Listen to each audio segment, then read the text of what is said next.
どうも作曲家のトイドラです。今回分析するのは、アメリカ出身の世界的なアーティストとして知られている、スティーリー・ダンのディーコン・ブルーズという曲です。スティーリー・ダンといえばね、世界中でもう伝説的な存在として知られているわけですけれども、彼らの音楽の特徴は一言で言うならば、とにかく複雑なコード進行ですね。非常にひねられています。彼らの歌っていうのはね、歌詞もとにかく難解で、もう意味がわからないっていうことも有名なんですけどね、和音の方も意味不明だと。それによってとにかく独特な空気感を作り出すのが彼らの音楽なんですけれども、特にね、ドミナントセブンスコードというね、この普通だったら当たり前のコードとして使われる一番基本的なコード、これがとにかく意味不明な動きをするんですね。徹底的に D 進行をしないと。D 進行っていうのは、ドミナントセブンスコード。このコードですね。これが、こういう風に完全5度下に向かって動く、解決をするという基本的な動きなんですね。で、これをしてくれれば普通のコード進行なんですけども、これをしないんですね。このドミナントセブンスコードが、全然ここじゃないところに向かって進みまくる。そういう部分に注目しながら分析をしていこうと思います。さあ、それではまず曲の方を聴いてもらいましょう。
はい、こういった曲なんですけれども、前奏の段階でもうすでに特徴的なコード進行を見ることができます。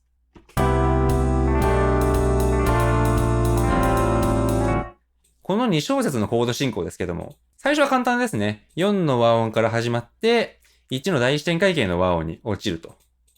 とてもよくあるコード進行です。で、これが、全音下に丸々平行移動されるんですね。で、繰り返されています。これが、繰り返されてるんですね。同じコード進行をそのまんま、コピー&ペーストしてちょっとずらすと。これ反復進行という風に呼ばれている技法になります。で、これをもう一回やるんですね。そもそも反復進行を使って作り出したこの2小節を、この2小節の塊でもう一回反復進行させるんですね。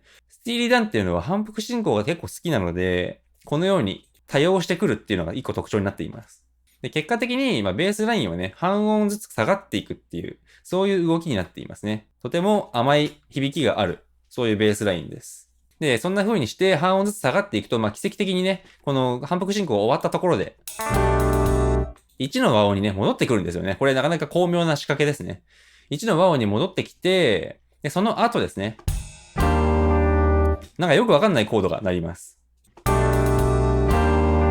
ここからここにコード進行をする瞬間結構怪しい感じになるんですけども、このコードはですね、同種単調、一瞬単調に転調しているのかなと、そういう雰囲気がします。で、ここで、はい、転調したのねっていう風に思って聞き進めていくと、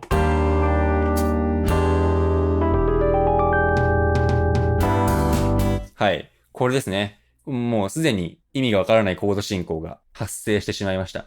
このコード進行は一体何が起きてるのかと。E フラットメジャーセブンスから E セブンスに行っちゃうんですね。E セブンスっていうコードは、この調の中ではね、いきなり過ぎるんですよね。突然出てきた謎の和音です。で、この E セブンスがですね、どこに解決をしていくのかというふうに言うと、G ですね。G の和音に解決しちゃうと。つまり、こういうコード進行ですよね。なんか変じゃないですかね。普通、G に向かって解決したいんだったら、ここのコードはね、E7 じゃなくて、D7 にするべきですよね。これが D 進行。普通のコード進行です。なんですけども、スティーリー・ダンはこれを、このようにね、丸々全音上に上げちゃったんですね。いや、こんなコード進行ありかよと。そういう風に思うわけです。このコード進行ね、E7 から G に解決をするということで、和音が単3度上に上がってますね。単3度上に解決するドミナントセブンス、これどのように解釈をしたらいいかっていうのがね、とても難しいんですよね。解釈の仕方としては2つ考えられるかなっていうふうに自分は思ってます。まず1つ目ですね。1つ目は、この和音の正体は本当は D7 なんだと。実は D7 なんだけど、ずれちゃってるんですね。音が上にずれちゃったと、1個。こういう風にね。ずれちゃってるんだけど、これはずれてるだけで、もともとは D7 だったと。だから、あくまで、これはドミナントからトニックに解決をしてるんだっていう風に解釈をする方法が一つです。で、もう一つの方法は、このね、D7 というコードは、実は A フラットマイナー7フラット5の代理コードなんじゃないかという風に考える方法ですね。このコードの構成音って実はよくよく眺めてみるとですね、このコードと非常に似てるんですね。で、そのように考えると、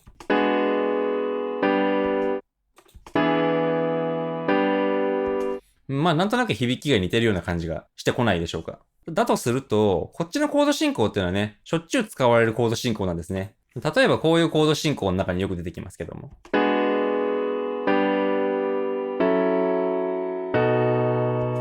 こういう風によく使う、このね、コード進行の、派生形ですね。派生形だと考える。こういうコード進行なんじゃないかなという風に考えることもできます。正直どっちでもいいですね。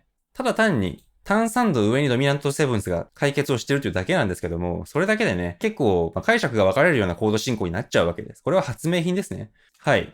そんな単3度上に解決するドミナントセブンスはこの後も複数出てくるので、お楽しみにといった感じで先に進んでいきましょう。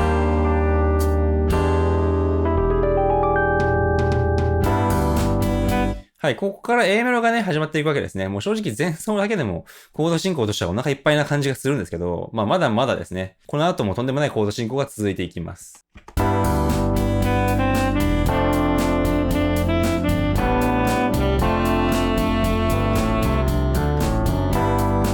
はい。この4小節間ですね。これどういうコード進行が発生していたかというふうに言いますと、まず最初に1の和音で始まります。これは普通ですね。で、その次になるこの和音なんですけども、フラット7の6という和音ですね。1の和音が G6 で、その次になっているこの F6。これはフラット7の和音。つまりサブドミナントですね。で、そのサブドミナントの和音の次に、2の和音が鳴るんですよね。でしかも、音コードの形になっているという、おしゃれな和音です。非常に棒用とした響きで、これもサブドミナントではあるんですけども、雰囲気的にすごく曖昧な響きですよね。で、その次には、もう一回、さっきと同じ F6 が鳴らされると。ここのコード進行がね、非常にぼんやりしてますよね。おしゃれな響きなんだけども、一体ここはトニックが鳴ってんのか、ドミナントが鳴ってるのか、サブドミナントが鳴ってるのかというのが非常に曖昧な雰囲気がします。この曖昧さがね、スティーリー・ダンの売りなんですね。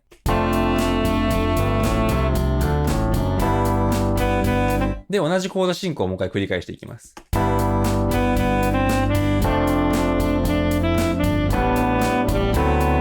はい。ここでちょっとさっきと違いますよね、コード進行が。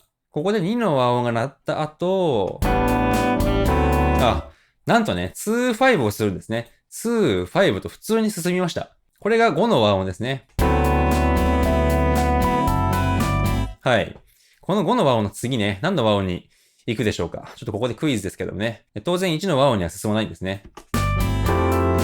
なんとここで転調します。どういう転調をするかというふうに言いますと、このただの5の和音からなぜか2調に転調していっちゃうんですね。全音上の調。つまり、ここまでが G メジャーキーだったので、今度は A マイナーキーに転調していきます。はい。でね、お気づきの通り、今の D9th、つまり D7th の仲間ですね。このドミナントセブンス的な和音も単3度上に解決してます。D7th から F メジャーへと。さっきと同じですよね。単3度上に解決するドミナントセブンスまた出てきました。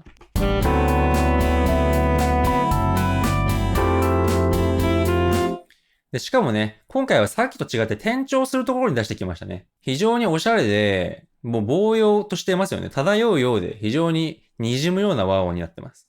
で、ここから単純な丸差進行で一旦泣かせどころを作っていきます。複雑なだけのコード進行じゃないんですね。このように、丸差進行とか、2-5とか、そういう普通のコード進行も適宜混ぜていくと。これによって、ポップス的な雰囲気っていうのもちゃんと担保しています。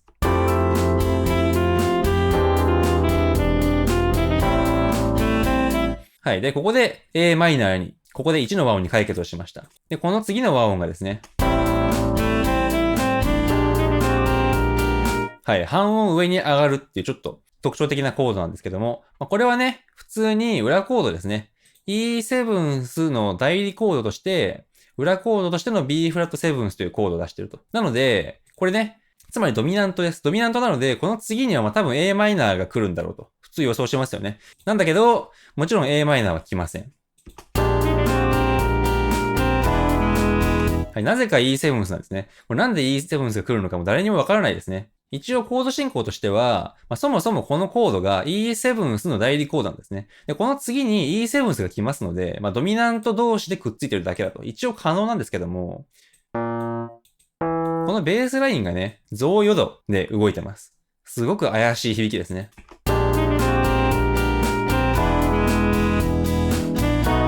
で、このコードもね、もうよくわからないですね。もうよくわかんないコードが一生続くごとに出てくるんですけども、E7、これドミナントです。ドミナントなんだから、E7 に至ったことはもう今度こそ a マイナーに解決してくれるだろうと信じたいわけですけども、もちろんいかないですね。B7 に行っちゃいます。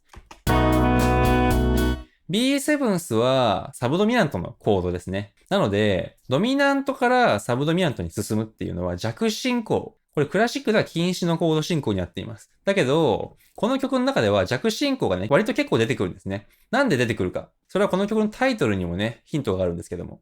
ディーコンブルースですね。これつまりブルースという音楽ジャンルに影響を受けてるからです。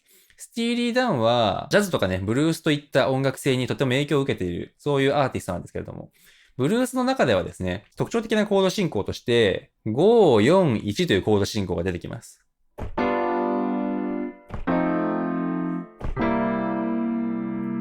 こういうコード進行なんですね。これが非常にブルースっぽいコード進行なんですけども、この中に5、4という弱進行が含まれています。なので、弱進行っていうのはね、ブルースっぽさの要なんですね。そして、今弾いた和音、全部ドミナントセブンスのコードでしたよね。実はブルースっていう音楽ジャンルは、ドミナントセブンスの和音が非常に多用されるっていうことでも特徴的なんですよね。そうやって考えるとね、ドミナントセブンスが複雑な動きをするっていう、この曲の特徴も、ブルースからの影響だということがわかりますね。さあ、で続きいってみましょう。この B7 の次の和音ですね。はい、なかなか色っぽいコード進行です。B7 から B-7 フラット5へ。これは和音の中の音が半音下がるような滑らかに動くコード進行ですね。和音としてはB のまま変わってないんですけども、中身がちょっとだけずれる。で、ここでE7 にもう一回到達します。2、5ですね。で、この2、5をもう一回繰り返します。さあ、この後ですね。いいオーギュメントセブンスが鳴ったので、a マイナーに行ってくれよと当然思うけど、もちろん行かずに、はい、G の和音に進みます。これで元の調に戻ってくるんですね。さっきまで転調をしてたんですけども、ここで G メジャーキーにもう一回戻ってくるんですね。で、その時に E7 から G へと、もはや見慣れてしまった単3度上に解決するドミナントを使って転調をしているわけですね。はい。で、ここからはコード進行としては繰り返しになっていくんですけれども、ちょっとね、コードが前と変わってるのがわかるでしょうか。なんで繰り返しでコード進行が変わってしまってるのかというふうに言うと、ここから保音セクションが入るんですね。こいつらが入ってくるせいで、和音が変わってしまうんですね。ちょっと聞いてみましょう。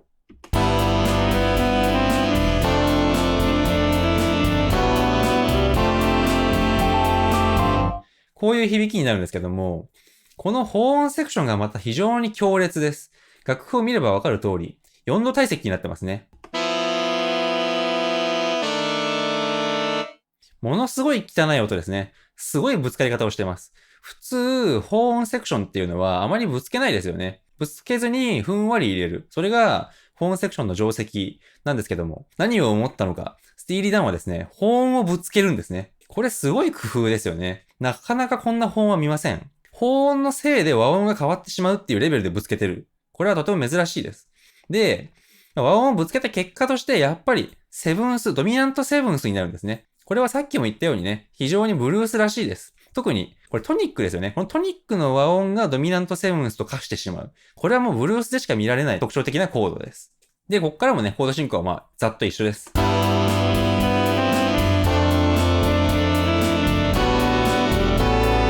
ここでちょっとだけね、コードが変わります。さっきは、ここのコードは D ナインスだったんですけども、ここで A ナインスになっていますね。ここのコードがね、非常に開放感があって明るいコードになってますね。はい。で、A ナインスが鳴らされましたので、普通に D 進行をしてくれるのかなと思いきやもちろんしませんね。今度は、単3度上じゃなくて超3度下に解決します。もうとにかく、いろんなところに解決しますね。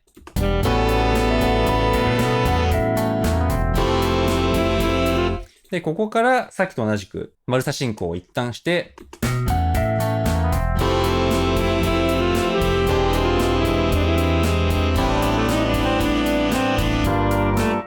はい。この辺からちょっとコード進行が変わっていってサビに向かっての準備になるんですけども、まずね、ここで1の和音に解決をしてトニックを取ります。その後ですね。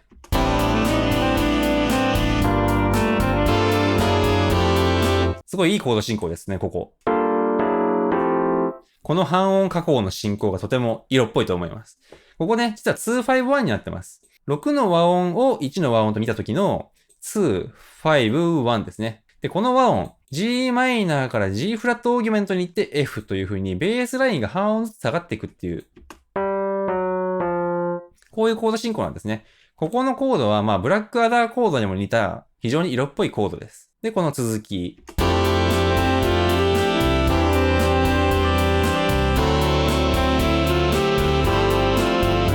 はい。とても普通のコードです。4の和音から1の和音の第一点回形に行って、そして2のセブンス5ですね。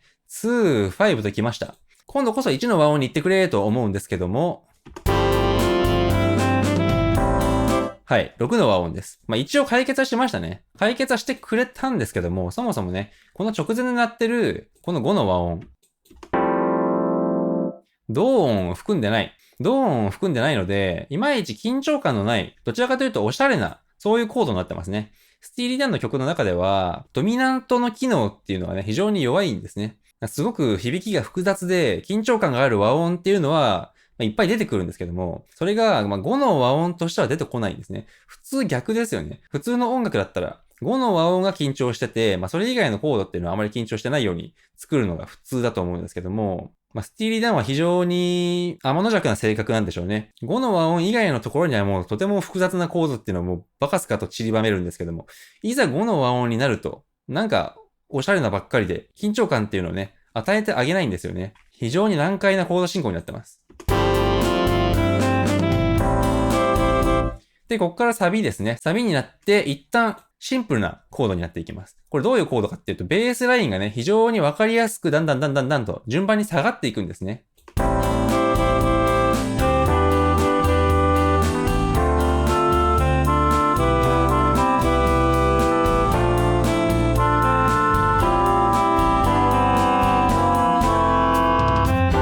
はい、ここまでね、ずっとベースライン下がりっぱなしでした。このコード進行は結構熱くてですね、この曲の歌詞とも符合してるんですよね。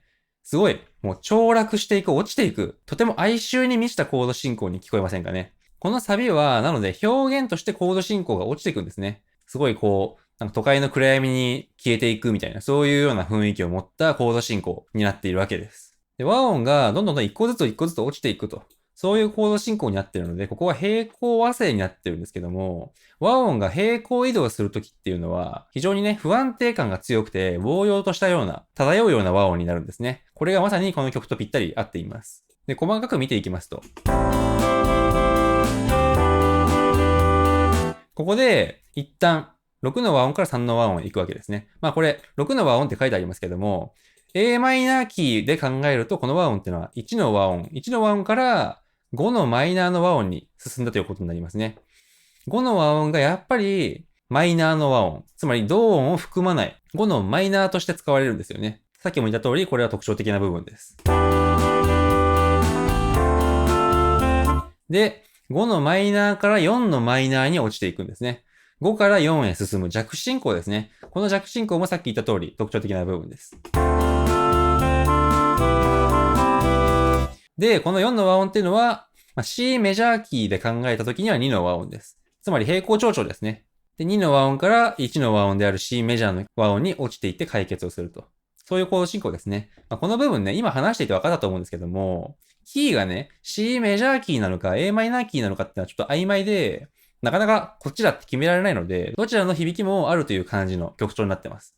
で、ここで C メジャーに落ちた後、さらに落ちていきますね。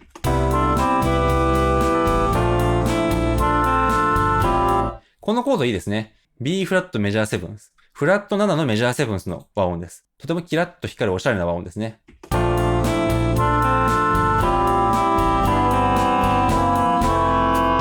はい、ここの決めがとてもかっこいいです。半音ずつ下がっていくベースラインのコード進行なんですけども、ここのコードがね、とてもいいですね。ここに出てきているこの和音っていうのはやっぱりブラックアダーにちょっと似たコードになっています。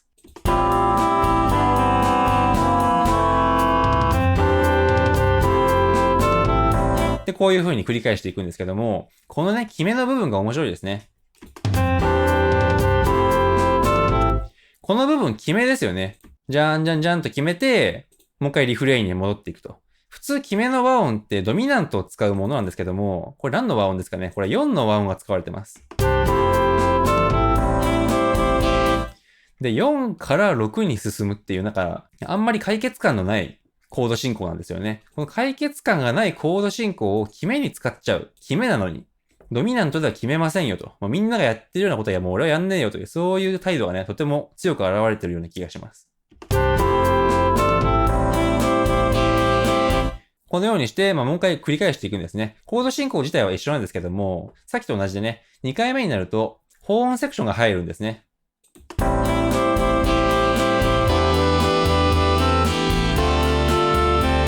これやっぱり保音がとんでもないことになってるんですね。どういう保音なのかって言いますと、こうです。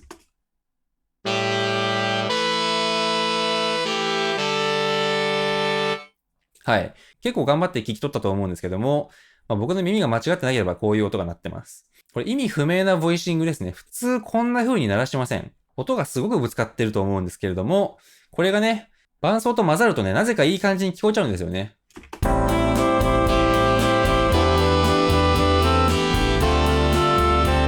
こういう風にして、サックスのね、バリバリとした音で、音をぶつけて、それを伴奏の中に混ぜ込むことによって、スパイシーな雰囲気を出してるっていうのが一個狙いとしてあって、とてもうまくいってると思います。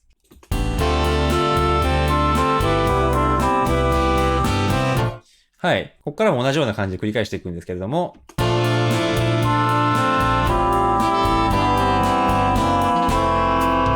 ここで鳴ってるサックスのメロディーライン、これかっこいいですね。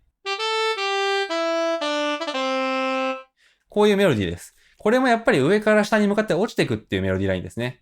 落ちてく。もう落ちてくっていうのが、この曲の中ではテーマになってるのかなっていう感じがします。はい。こんな感じで、1番が終わって、あとは繰り返していくっていう形になるんですね。ざっとコード進行を眺めてきましたけども、非常に特徴的であるっていうことはね、分かっていただけたら嬉しいですね。なかなかこんなコード進行でポップスを書くミュージシャンっていうのはいません。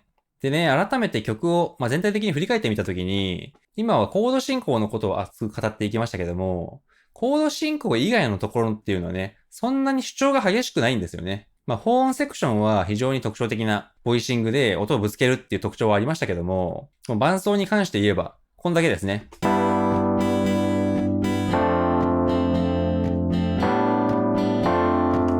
エレクトリックピアノがジャーンと鳴らしていて、ギターはジャンジャカジャンと刻んでる、そんだけです。で、ベースも特に激しい動きとかはしてません。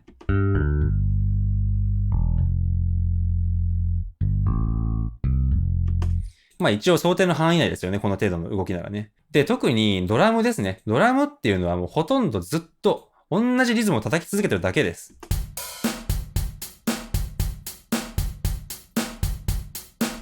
この繰り返しですね。なので、実はこの曲っていうのはね、メロディーとコード進行の複雑さの妙っていうのをとにかく聴かせる。もうそれを存分に味わうっていうそういう曲なんですよね。もうまるですごく上質な出汁で作ったおすましみたいな曲なんじゃないかと自分は感じます。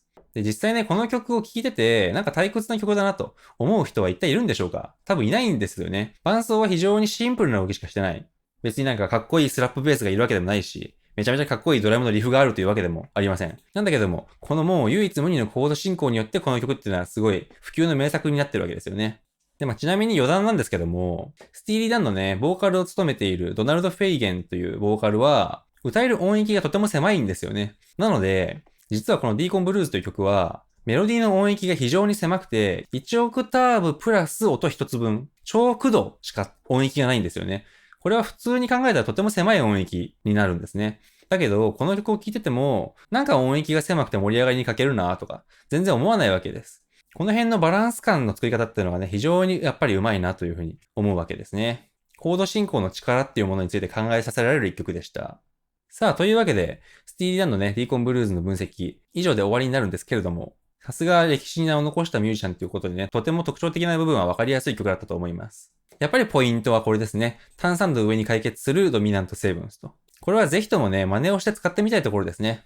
で、単3度上に行く以外にもね、よくわかんない進行をするドミナントセブンスっていうのはいっぱい出てきたわけです。とにかく D 進行をしないという鉄の意志が感じられます。で、このようにね、ドミナントセブンスを、偏愛しているっていうのは多分ブルースの影響があるんじゃないかなというふうに自分は考えてますね。